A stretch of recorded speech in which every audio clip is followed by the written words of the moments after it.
The second area where you will run into the just-a thinking is the question of what it means to be human. The philosophical term is anthropology, the study of man. And there are two different anthropologies in our world right now that are telling us what we are. Both of them only tell part of the story. They're both just-a thinking. The first one, usually in the hard sciences, says you are just a body. That's all you are. You are a sum of your physical parts. There's nothing more to you. That's it. No mind, no soul. That's just myths and fairy tales. But you can believe it if you want to, but you're just a body. Guys, we know that's not true.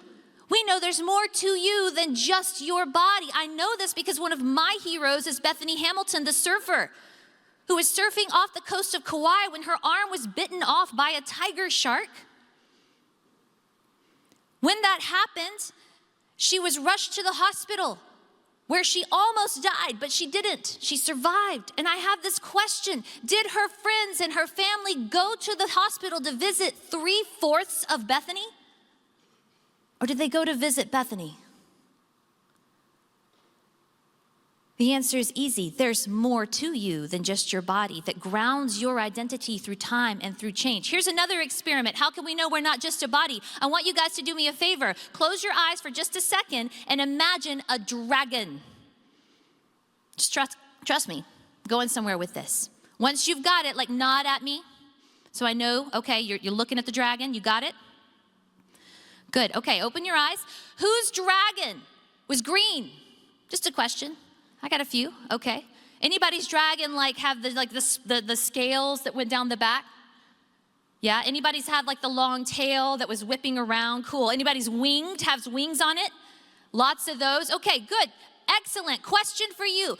During the course of that thought experiment, was there a dragon running around between your ears in your head? Yeah, no, that's an easy question. I do this with my kids, you guys, because it's this simple. Did your brain transform into a dragon just then? No, thank you. Thanks. Yeah, no, it did not. But you were looking at a dragon. Some of you were describing your dragon to me, which means that you can see without your physical eyes. You have a mind. You have an imagination. You have the capacity to see something in your mind's eye. There's more to you than just your body. The other leading story out there is that you might not be just a body. It only tells part of the story in another way. You might be just a self.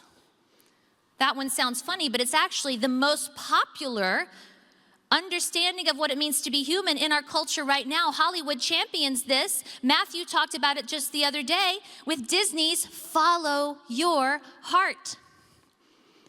If you're just a self, the view is that the real you has very little to do with your body. In fact, your body is reduced to just a machine that the true you uses in order to gain satisfaction.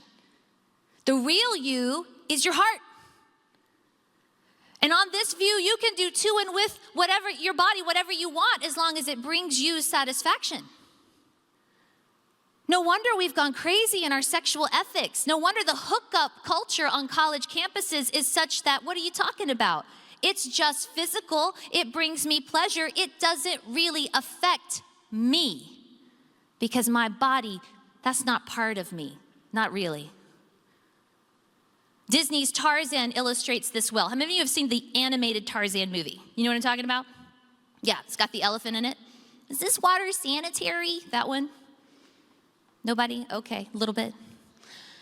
In that movie, there's a scene where Tarzan is with his ape mother, Kala. And he has this realization in the film that he doesn't look like everybody else. Like newsflash, he's not an ape.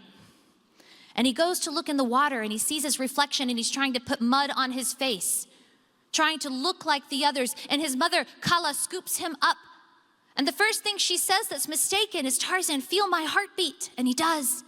She says, we are the same. That's where I pause the movie and I'm like, kids, they're not the same. And my kids say, we know, Mom. But then Kala goes on and she says, Tarzan, forget what you see. What do you feel? In other words, that's the true you. So follow your heart, Tarzan, which is very bad advice for a 7-year-old boy in the jungle. Just putting that out there. But the Justa thinking has affected us in so many ways.